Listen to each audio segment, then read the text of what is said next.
Gracias, señor presidente. Buenos días a todas y a todos. La Cumbre de América del Norte, en la que participaron el presidente Andrés Manuel López Obrador y sus homólogos de Estados Unidos, Joe Biden, y de Canadá, Justin Trudeau, fue un éxito. Se acordó sumar esfuerzos para salir de la crisis sanitaria y económica. También se defendieron los derechos de los migrantes y se avanzó en la propuesta para atender el desarrollo de las regiones que expulsan a su gente. Mientras se propone la cooperación entre países, también se defiende de manera inteligente la soberanía nacional y los intereses de los mexicanos.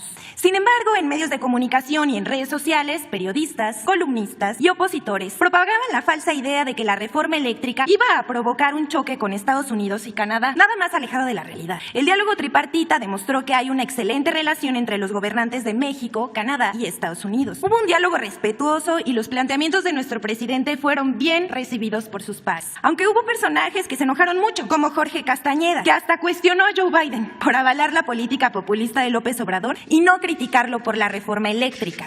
Utilizan lo de siempre, las técnicas para descalificar y golpear al gobierno del presidente Andrés Manuel López Obrador. Y de la cumbre de Washington destacó el cálido recibimiento y las muestras de afecto de nuestros paisanos migrantes, mexicanos que lo recibieron festivamente en la capital de Estados Unidos. Algo nunca antes visto con ningún otro mandatario. Ahora sí, pasamos a nuestra sección de hoy.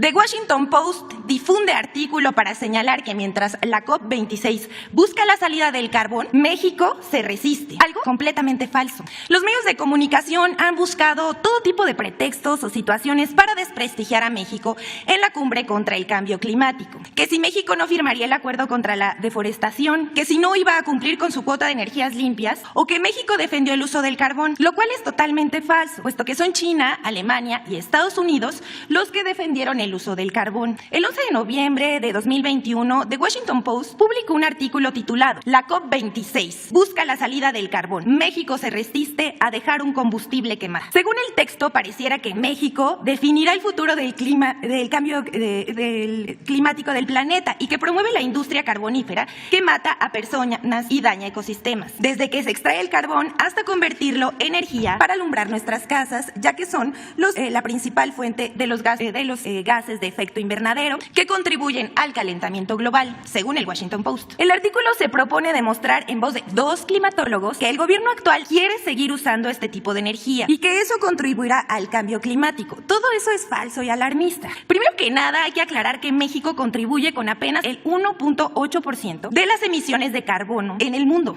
muy por atrás de China, que tiene el 26%, Estados Unidos con el 13%, Europa con el 9%, India con el 7% y Rusia con el 4%. En comparación con México, que solo produce 9% de su electricidad con carbón, China depende del 66.1% del carbón, India del 73%, Alemania del 31.8% y Estados Unidos del 24.5%. Aquí está la gráfica donde podemos ver estas cifras. La Comisión Federal de Electricidad aclaró que solo cuenta con 3 plantas de carbón para producir electricidad y que en 2020 contribuyeron con el 10% de la electricidad del país. Pero la empresa informó que no construirá nuevas plantas carboeléctricas. Si comparamos a México con otros países, ya se puede entender la mala fe de este ataque al gobierno.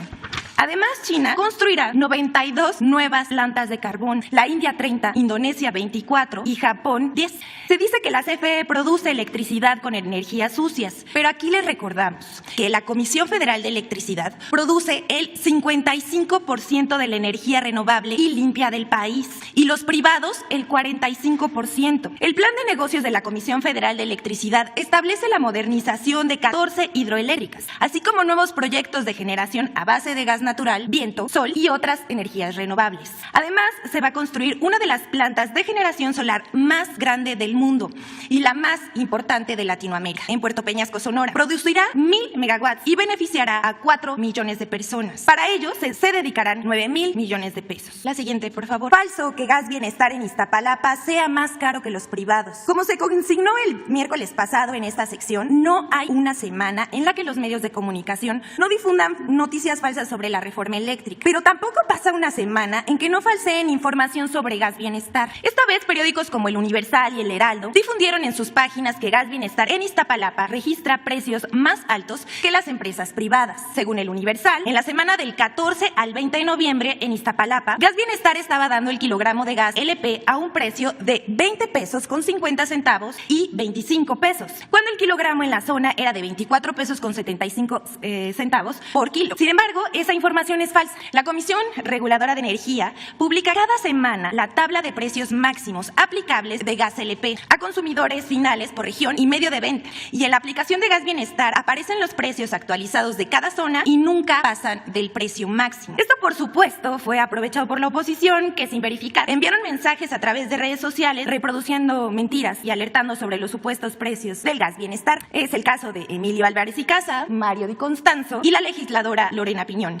A los usuarios de este servicio les invitamos a que revisen los precios en la página del Gobierno de México para que conozcan los precios máximos del gas y no se dejen engañar. La siguiente, por favor. Falso que el secretario de Salud, Jorge Alcocer, haya presentado su renuncia al cargo. Como parte de la guerra sucia en contra del Gobierno de México y la infodemia que prevalece, difundieron una versión no confirmada que daba por hecho la renuncia del doctor Jorge Alcocer Varela como secretario de Salud Federal. Todo resultó una pifia que involucra a un director de un periódico local, a una cadena de radio nacional, a periódicos nacionales, a periodistas, columnistas y usuarios de redes sociales. En la conferencia matutina de ayer, el presidente Andrés Manuel López Obrador expresó sobre el secretario de Salud: es un hombre sabio, recto, honesto, sensible, humano. No creo yo que haya habido un secretario de Salud así. Quizás antes, pero que yo recuerde, no. Despejando las dudas sobre su renuncia. La siguiente, por favor. Esta es la última. Loret de Mola acusa a Sedena de contratar a empresas fantasma en la construcción del aeropuerto Felipe Ángeles, lo cual es falso. En el portal Latinos, Carlos Loret de Mola presentó un reportaje sobre el cual, tras revisar 966 contratos de proveedores en las obras del aeropuerto internacional Felipe Ángeles, supuestamente encontró empresas fantasma en la construcción, cuya edificación corresponde a la Secretaría de la Defensa Nacional. Esta información es falsa, pero hubo medios como El Universal y otros que sin verificar difundieron la denuncia de Loret, que se diseminó en redes de radio y sitios digitales. Al respecto, la Sedena aclaró que las adquisiciones de bienes y contratación de servicios se llevan a cabo con estricto apego a las leyes, reglamentos y demás disposiciones aplicables. Cabe mencionar que el sitio Latino se fundó el 5 de diciembre de 2019, al quinto día de iniciar este gobierno, y desde ese momento se ha dedicado a desprestigiar al gobierno y atacar directamente al presidente López Obrador. Sedena señala que a las empresas que contrata están autorizadas en la lista nacional de proveedores, cuenta con registro, los ingenieros militares han cumplido con los requisitos establecidos por la ley. El agrupamiento de ingenieros Felipe Ángeles ha recibido 1,881 solicitudes de registro como proveedores, ha otorgado el registro a 1,438 y le ha negado el registro a 443 por diversos motivos. El reportaje de Latinos es tramposo, pues asegura que se encontraron empresas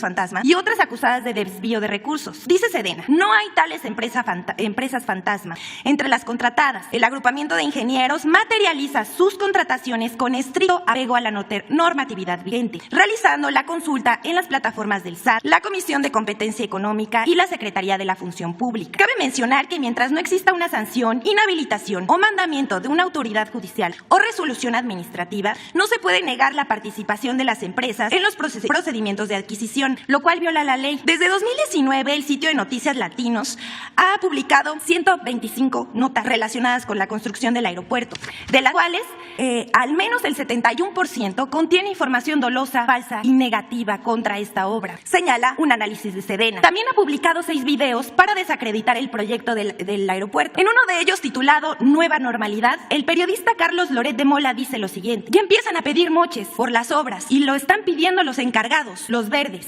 refiriéndose al personal militar sin haber nunca presentado las pruebas que fundamenten sus graves acusaciones, que en realidad son mentiras deliberadas. Hasta aquí nuestra sección, presidente. Muchas gracias.